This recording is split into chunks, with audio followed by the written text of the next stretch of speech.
Hello YouTube, this is Dave the Mind Sculptor here. Today, giving you a new deck tech on a deck that answers the question a lot of control players are asking right now. And that's, how do I reuse my counter spells? Now, at the end of the day, we as control players know that the best way to be able to overcome another player or an aggro deck or a combo deck is being able to have access to counter spells at all time.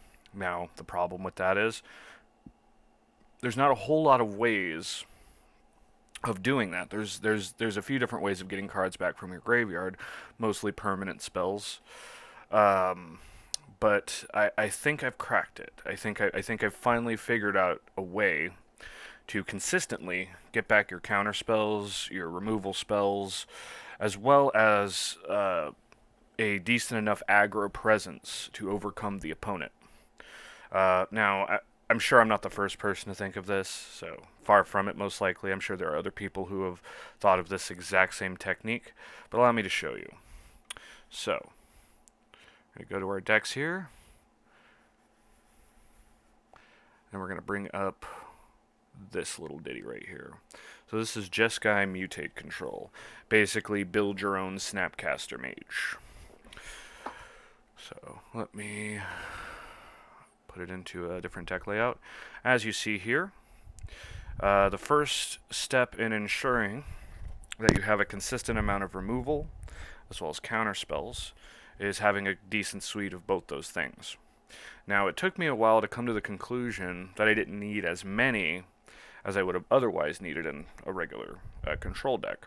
So I have a total of 6 counter spells. Seems low, right? Of course. As a control player, you want to have a consistent counter, a base of counters in your deck, so that way you can keep stuff off the board consistently. But between these three, I will always have enough, and I'll show you why in a minute. As for removal, we have Lava Coil. Lava Coil is obviously a great removal spell. It gets rid of things permanently, as well as Scorching Dragonfire, which does much the same, except at instant speed. It only deals 3 damage, so it takes care of smaller creatures in the early game. Lava Coil tends to take out larger creatures in the late game.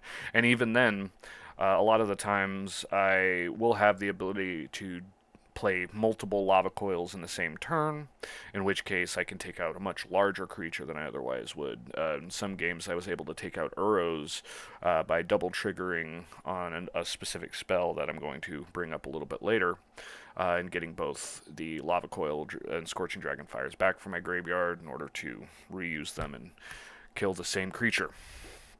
Now, of course, the key to any control deck is having a planeswalker capable of maintaining a consistent control over the board and to prevent you from being the victim of other control decks, and that's what Teferi does. Teferi is great in doing this.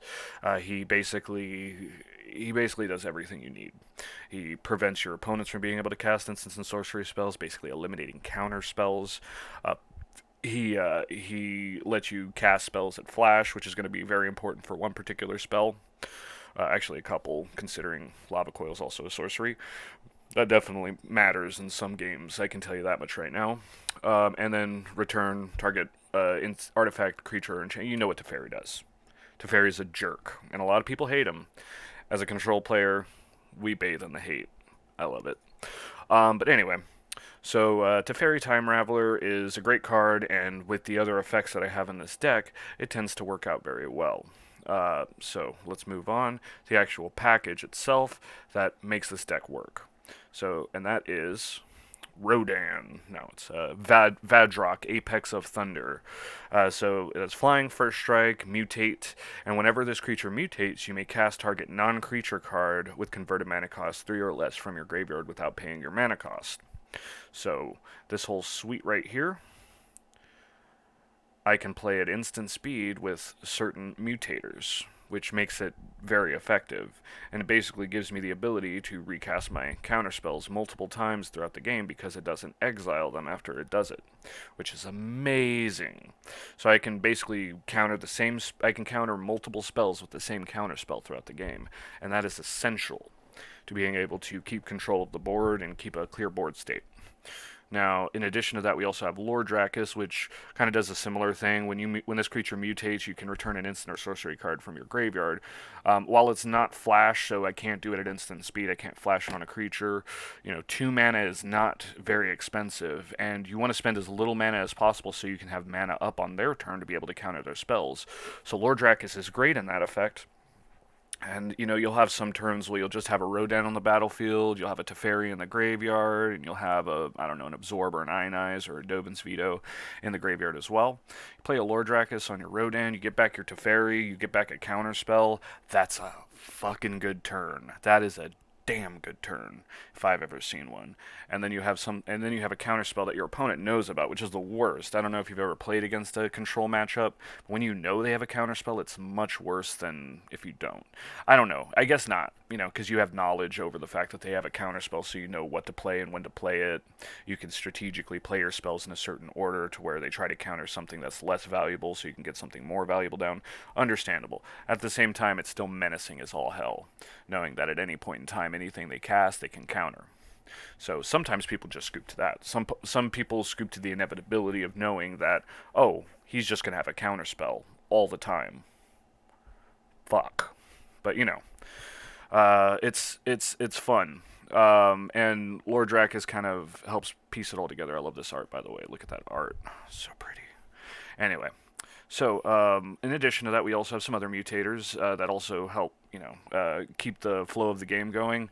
Sea-Octopus is one of the best ones because it's flash. It costs 2 mana to mutate, and it basically gives me counterspell in standard. When I have a Rodan out, when I have Vadrok, I can basically pay 2 to mutate Vadrok, get a counterspell, cast it, and counter one of their spells for 2 mana. Fantastic. Great. And then in addition to that, on my turn, when I attack with Rodan now, Vadrok, I draw additional cards, which, I don't know if you know this, but control players like to draw cards. We tend to like having full hands. Usually an indication of a control player losing is that they're empty-handed. So that's never good. As for the other mutator, we have Pouncing Shore Shark, which is fantastic. It gets rid of creatures on the board. I can mutate it multiple times to clear a whole board of creatures, basically giving me a Cyclonic Risk-esque effect, specifically when it comes to creatures. So it helps get creatures out of the way. In addition to that, it's also a flasher, so it's another creature that I can flash in at any time to get back one of my counter spells, get back one of my removal spells. It's very essential. Now, as for our board wipe, because every control deck needs a board wipe, and I think you can see it right below Pouncing Shore Shark here, time wipe. Now, why aren't you running Shadow the Sun, you might say? Shadow the Sun is a great board wipe, you're correct.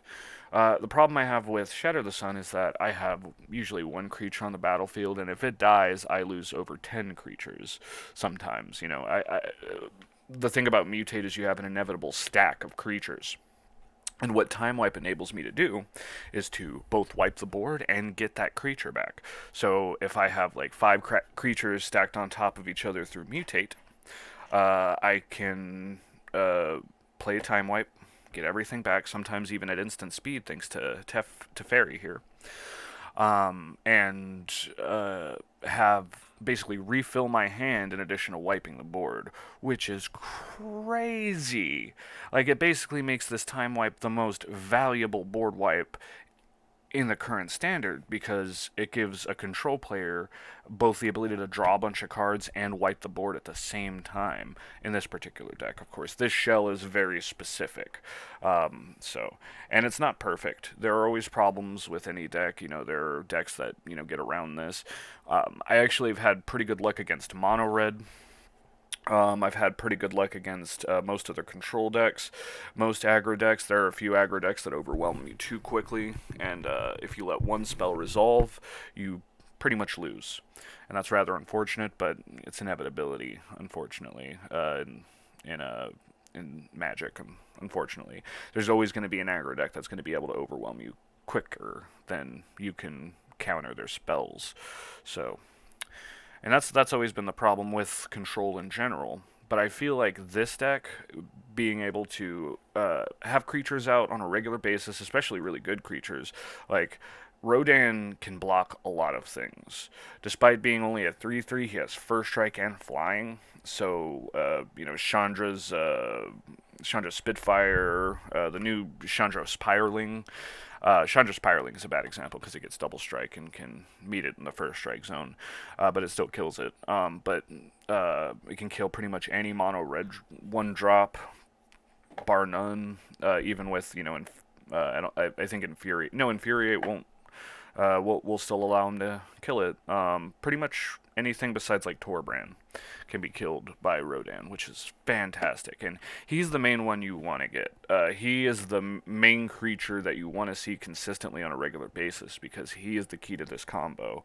He is your Snapcaster Mage in the sense. Excuse me. We got the corona.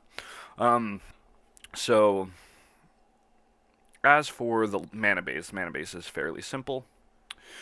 We have basics, plains, islands, mountains. It's a Jeskai deck, so of course we have the triomes. Best possible land to have. It's also an island, which also feeds into another strategy of ours, which is Mystic Sanctuary. Now, Mystic Sanctuary is only good in certain decks. It's only good with a deck that has a plurality of blue, which this particular deck does, luckily. It also, you don't want to run too many of them. I don't feel like the full playset is necessary just because I want as few tap lands as possible.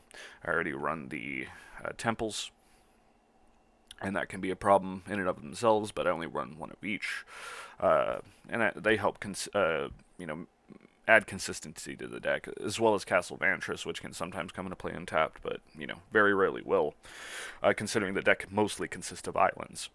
So if we look here, we have 3 Steam Vents, 3 Hollowed Fountains, 3 Mystic Sanctuary, 5 islands. So the and the Triomes. The majority of our deck are islands. So Castle Vantress and Mystic Sanctuary are most likely always going to proc, which is good because we want them to, of course. Now, as for any additional mana base, we don't run Fabled Passages. It's a very basic, simple mana base, and I feel like that's essential, and especially in a control deck where you want consistent untap lands, you want consistent, you want your mana curve to come out consistently. So, let's get into the games. One moment. Alright. Let's give this a go.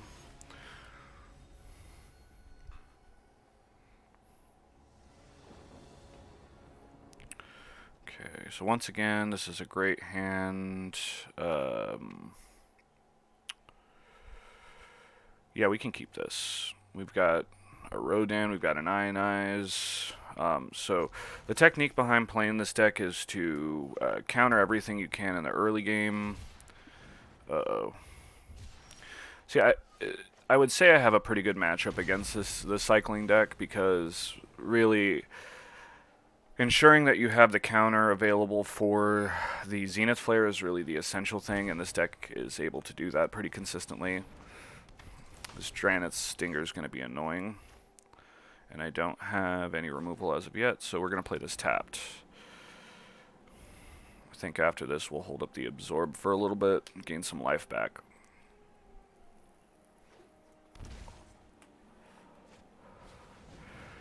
That's going to be a problem.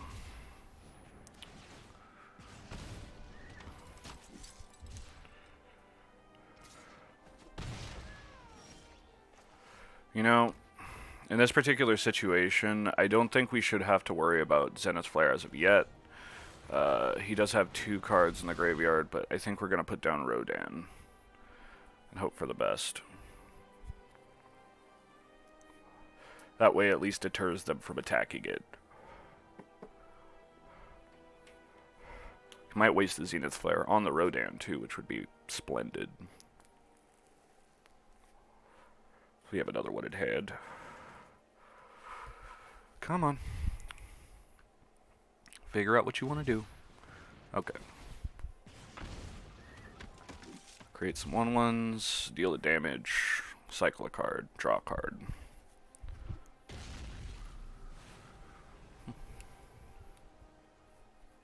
Usually these decks don't tend to run too many triomes because they want to keep up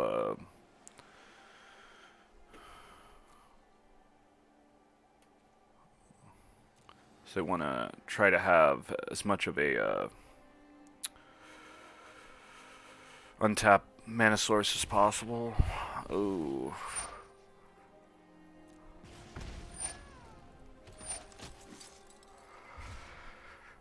Okay.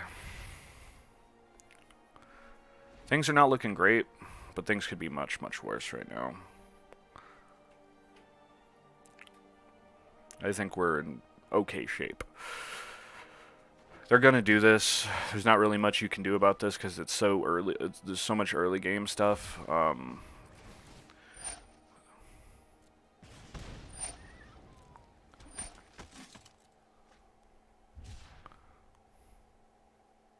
We might go for Pouncing Shore Shark to get rid of at least one of these tokens and to make Rodan a scarier threat. Ooh, we're doing this? Okay. Oh, maybe not. Yeah, let's do that, because we have so many mutators in hand that I don't feel like this is too much of a negative for me.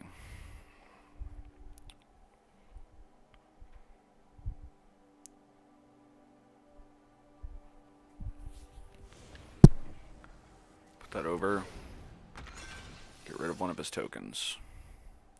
I know it seems kind of like maybe I should get rid of one of these, but I mean it's just gonna come back anyway. So this way at least I'm getting rid of something permanently. That's a good draw.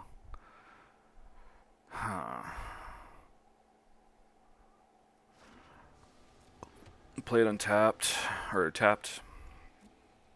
We'll pass the turn. I want to keep up a blocker here because it seems to be deterring him from doing a lot of damage, and it's really, really good.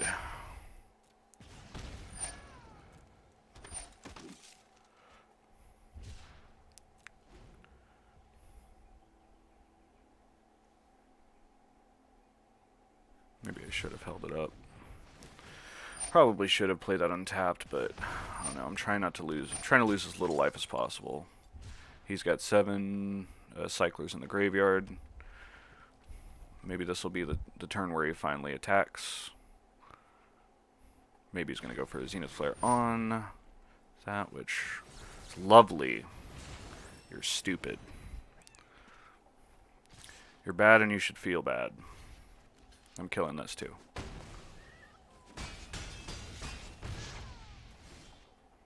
Okay. So that's good. Let's pass. I don't know if... I mean, I'm going to gain enough life, hopefully. I can counter 2 things this turn. Maybe I'll try to play something and then I can counter. That's the great thing about having Sea Dasher Octopus. Oh my god, again. You're bad. You're bad and you should feel bad.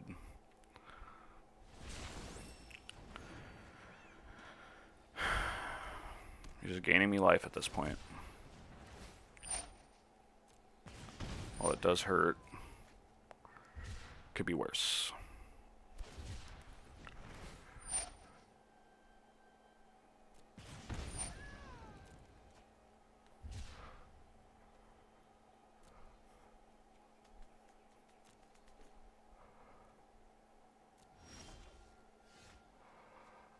So, yeah, we do this. Get rid of this. The cool thing about this is it prevents it from going to his graveyard, which adds to his Zenith Flare. Yeah. He could have me in a few turns, though, which is scary, but... Do you have the counter for that?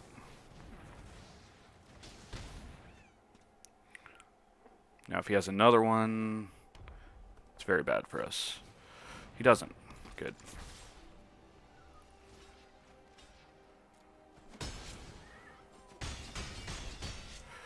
So what I think we do here... Ooh.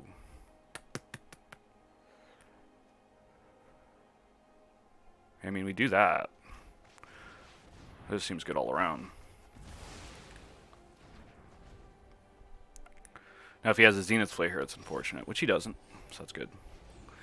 Okay, cool. Play down a Rodan again. And I think we've established board control. I don't see him coming back from this at this point. He's used 3 Zenith Flares. He's drawing lands. This looks good for us. Looks very, very good for us. Alright, we're going to play it to Teferi. And we're going to start attacking. Because we can now. See, and this is the power of Time Wipe. Time Wipe is fantastic in this deck. It's not great in a lot of other decks. I think we do counter this. This will probably force the scoop here. Because at this point, I'm just gaining life back. And that's a great thing about Absorb.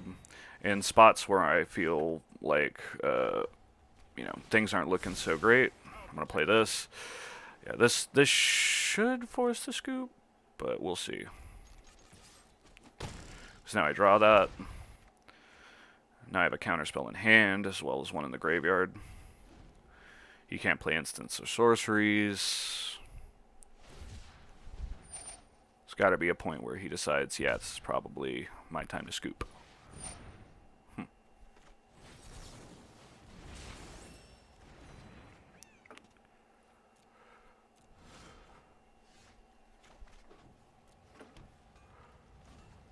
2. Good game. Well played, sir. Not really. I'm going to be honest with you. You could have played this better. Just use the Zenith Flares at the face. I don't care if you know I'm going to counter it either way. I mean, that's even worse situation.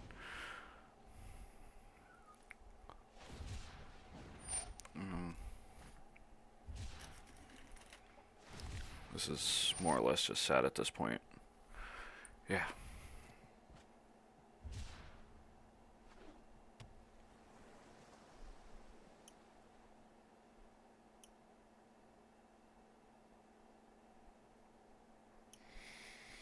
Okay. You're still not scooping, bro? Come on. What do I gotta do? Yeah, I don't really feel like casting this because I know the minute I do, it's going to end up bad for me. What I will do, however, I think we will cast this Lord Drakus, get back an instant or sorcery, get back an Absorb,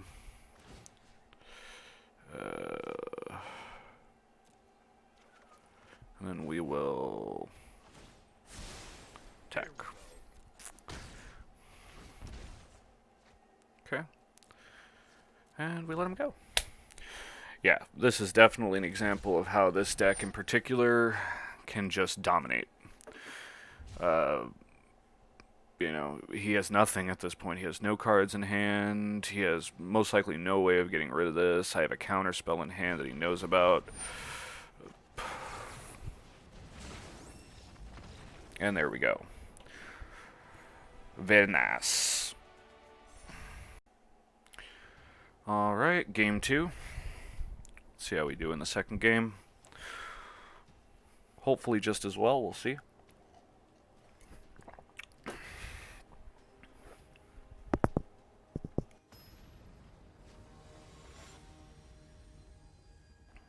Hello, M7. M_7. My mistake. M_7. Okay. So normally I would say that the lack of an additional blue source is bad. I have so many islands in this deck, I don't know how that happens. But you know, I have a Scorching Dragonfire, I have something to take care of the early game, I have a Teferi, and I do have one blue source at least. So I think it'll be fine. Speaker of the Heavens, okay. This might be bad for us. I can see this thing getting angels out pretty quickly in current format. So we are going to play the plains. We're going to go ahead and nip this in the bud before it gets to be a problem.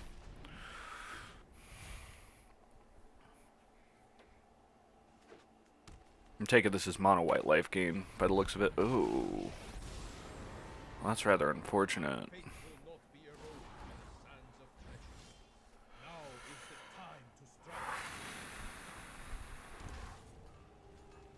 I think we want to get rid of that, so we're going to play Lord Drakus. I want to be able to get back to Scorching Dragonfire as soon as possible. This Mystic Sanctuary looks bad right now.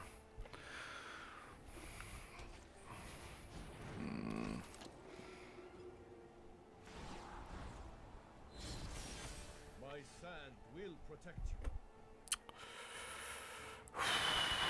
Play Teferi here, bounce that back to his hand. Two Teferis, luckily, which makes things a little bit easier. God damn it! And we'll attack Basri.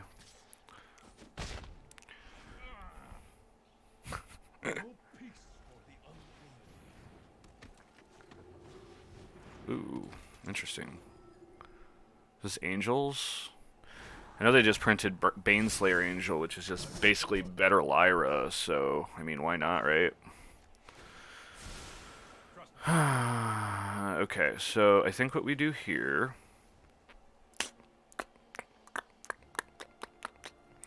Difficult, difficult, difficult.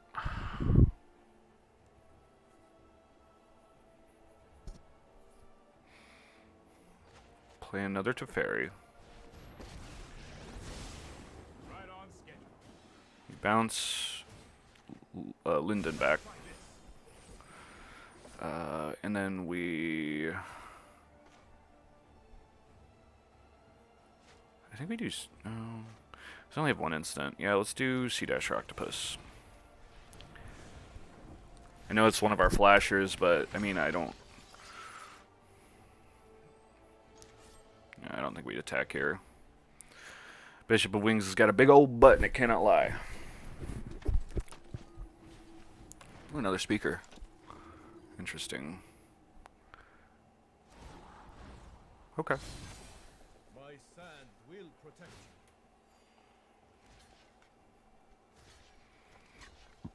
you. We'll block that. Ooh. So that'll be good later. Yeah. Here we have a Teferi. So we...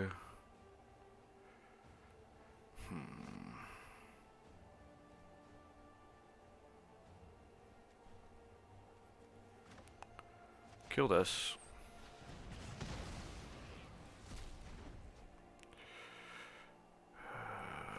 I think we lose to Fairy here, but it's fine, because we just get it back. So, I'm gonna attack Basri. Actually, I'm gonna go face. I want to draw a card. He won't block it. Basri's a problem, though. And then we'll Lord Dracus under. Put that back.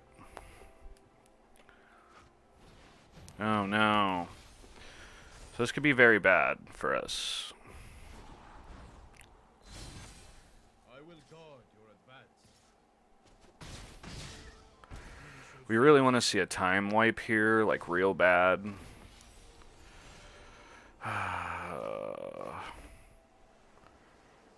This is not looking too great. Okay, so I think we do this. Under. Why did I put that under?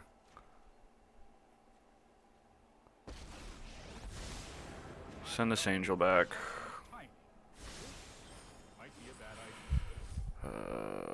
Okay. Go ahead and kill the speaker.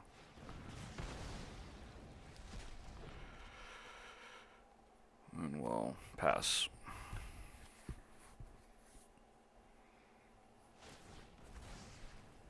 Nice. That's very bad for us. I'm going to be honest with you. And then he has another Basri.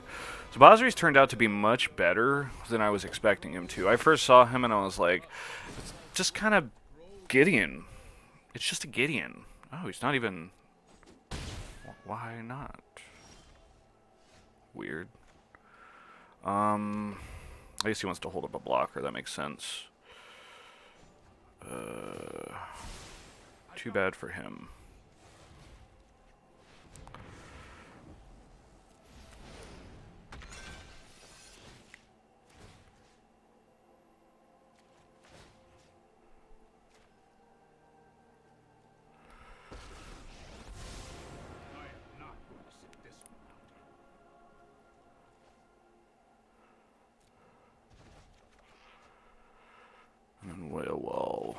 Bounce this back to his hand. I've done the hero thing. There we go. That's our time wipe. That's what we wanted. And then we kill Basri. We'll hold up this absorb. Kill that Angel of Vitality on the way back down. Or that. Gain some life back. Very nice. So he's going to continue to make 1/1s every turn, which is bad for us. But I don't feel like it's that bad.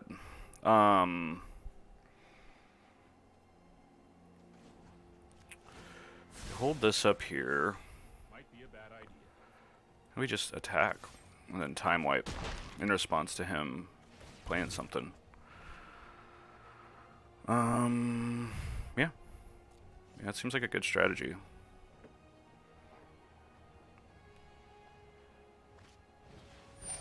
Cool. That's right, play your angel. Play it. Awesome.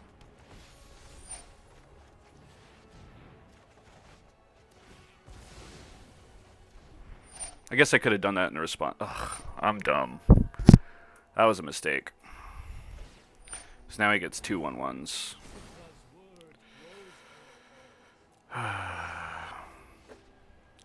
That emblem is going to be a problem. Okay. Do this. I've done the hero thing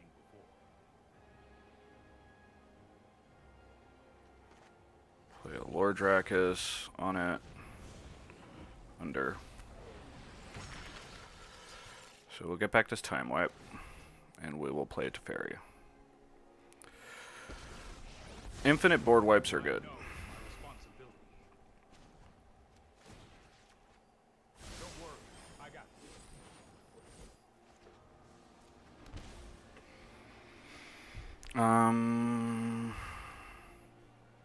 Do we just do this? Yeah, I think we just do this. Alright. Boom. And then we pass. I think we've established control now, though. That's a good thing. And the cool thing about this deck is I can discard certain cards without really feeling too guilty about it. Like, I'll discard this Ionize and this Teferi because I'll be able to get them back easily. Not a big deal for me. But even with this emblem out, he's still not able to keep control. I'm still... we'll counter that, yeah. Oh, we can't. Oh, yeah, we can. Under. We'll do absorb. We need to gain life back. Yeah. Play another Teferi. Let's slow this down. Oh, what? Oops. You are brains in a sandstorm. Uh-oh.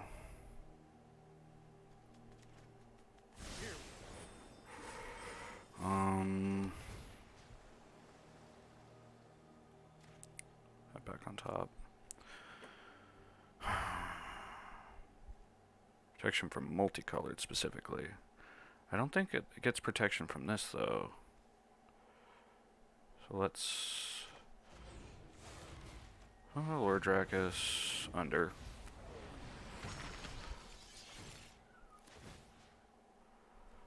Okay, so whenever this creature mutates...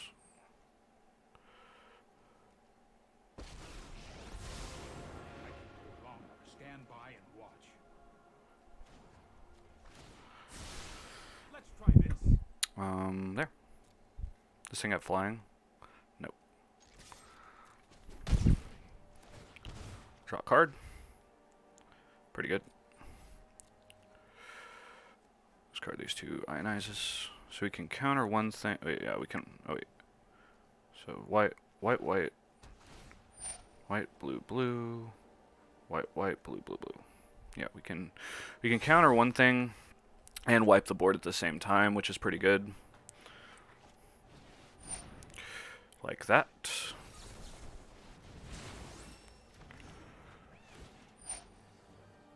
Let that resolve, and then we will time wipe. See, look at that. I refill my hand every time I do that. Oh. Didn't see that. Okay, we'll bounce that back to his hand. Down to the bottom. We will play our Rodan. We'll put a Lord Dracus on the Rodan. Under. So return Time Wipe. And we will play another Teferi. Show remorse. I'll show restraint. Bounce that back to his hand. I'll protect you. Draw another card. I'm running low on cards though, so that could be bad. We'll discard this Ionize, discard an Absorb, discard another Absorb. The thing is, all these counter spells need to be in our graveyard for them to be really any good. So we'll counter that.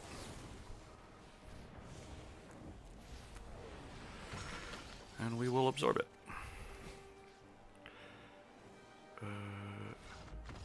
Oh, dude, he was at 30 life too, man. He just saw no hope of winning at this point. As he saw that, like, even if he does consistently get back even if he does consistently get a 1/1 every turn, it doesn't matter because I can consistently get back at Teferi every turn. I can consistently counter everything he's trying to to spell, or any spell he's trying to cast. That's just wonderful, wonderful. All right, let's move on to game 3. Alright, game 3. This looks like a good hand. We will keep this. Now, I might play this Mystic Sanctuary turn 2 and let it come into play tapped. I want to get this. I want to have this absorb up turn 3. So we'll see what. Ooh, mulliganing. That's always a good sign for us. Oh, mulliganing twice. Yeah. Okay. Sorry, Sugar Watermelon, that sucks.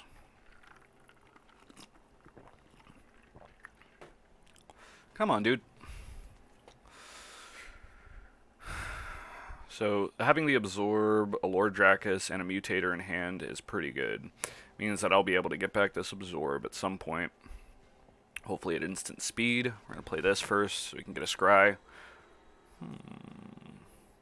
Maybe we won't play the Mystic Sanctuary. Tapped. We'll see. See what I draw next turn. Opt. This could be because I know that the Crackling Drake Rekindling Phoenix deck has come out, has had a resurgence recently because there's some new tools in the new set, including Rayella. I haven't really played it very much yet, so this should be fun. Ooh. Okay. Oh. Looks like Reanimator to me. Reanimator could be a problem. I think we play Teferi here, though. Because if he plays a creature here, that's not a big deal. He can bounce it back to his hand, and then next turn I'll have the Absorb up. So, I think having the Teferi down is the best possible scenario. Yeah, see, he didn't even have anything here. So this is good for us. Okay. So we pick up Teferi. Sucks having to play that tapped, but you know. It's the drawback to playing that card in general. Sometimes it's going to come into play untapped, but you know. I think Mystic Sanctuary is a great fucking land. And I was like super psyched when I saw it. Like I was like, oh my god. They just printed a way that we could get our instants and sorceries back consistently every fucking turn. Why? Okay. So we counter something this turn, and then we'll play Lord Dracus next turn. Yeah, we'll counter that. So we have 2 counter spells in hand to set up, so it's good for us.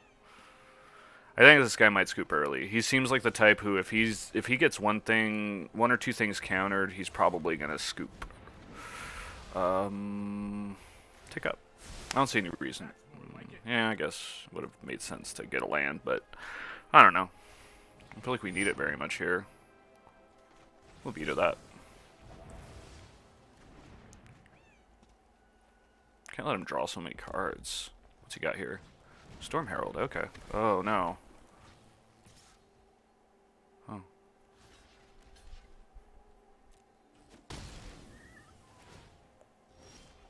Was that an oopsie? I think we... Oh, okay. Oh, good game, Sugar Watermelon. Sorry. It seemed like a bad hand. And this deck really, really benefits from players having bad hands. So, my apologies, Sugar Watermelon, if you're watching this. I doubt you are. I didn't mean to make you lose hope in all of Magic. But, next game. Alright, last game. Let's see if we can make it a 4 for 4. Get ourselves some Wendy's wins. 4 for 4 up in this bitch. Alright. Flares 68. Good luck, have fun, Flares 68. Okay. Seems good. Speed. Friendly. Hello. Oh, never mind. It's a mono red player. You don't deserve friendship. You don't deserve it. If he plays a turn 3 Annex, this is going to be bad for him. But, you know. You deserve it. Playing Annex. Interesting. Play this. Worst case scenario, he has a bolt for it, which would suck, but yeah, he does. Touché.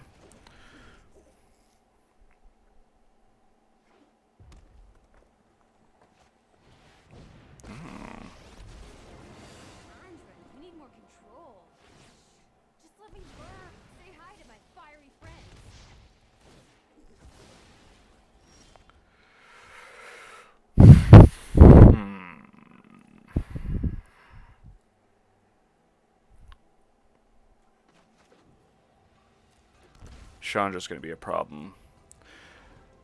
This card was printed in order to fuck over control players. Especially ones that don't run hard Planeswalker removals, which I don't. I run this. This isn't hard Planeswalker removal. It does remove Planeswalkers, but, you know, well, at least I can counter that. Yay! Gain some life back.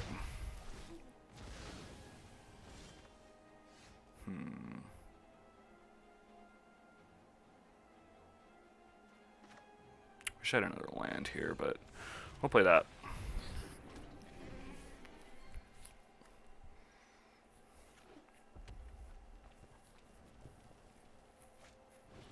Of course. He's got it all, baby. Not looking so good. Well, I pulled it out with Bozri, getting emblems and shit, so I don't know.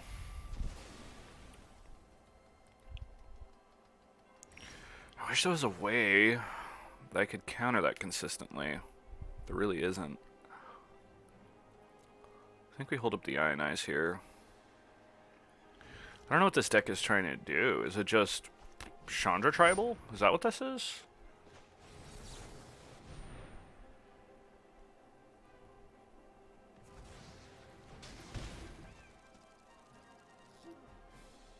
I think this is just Chandra Tribal, which is crazy to me, because, like, really? Chandra Tribal? I'm going to turn down this music. Music's really bad, I'm going to be frank. There. I like the sound effects, but I don't like the music. Okay, bye, Chandra tokens.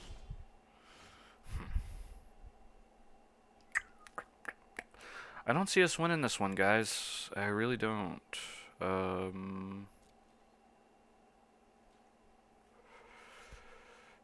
I mean, I could do this in the hopes I get another Scorching Dragonfire, I guess. I guess I could have flashed in the Sea Dasher.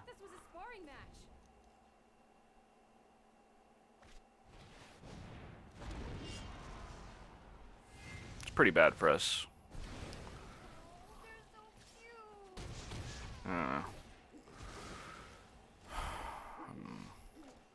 We gotta kill that. Not a whole lot around that. So if he plays another one here, then we're probably dead. Actually, I think we just are, right? No.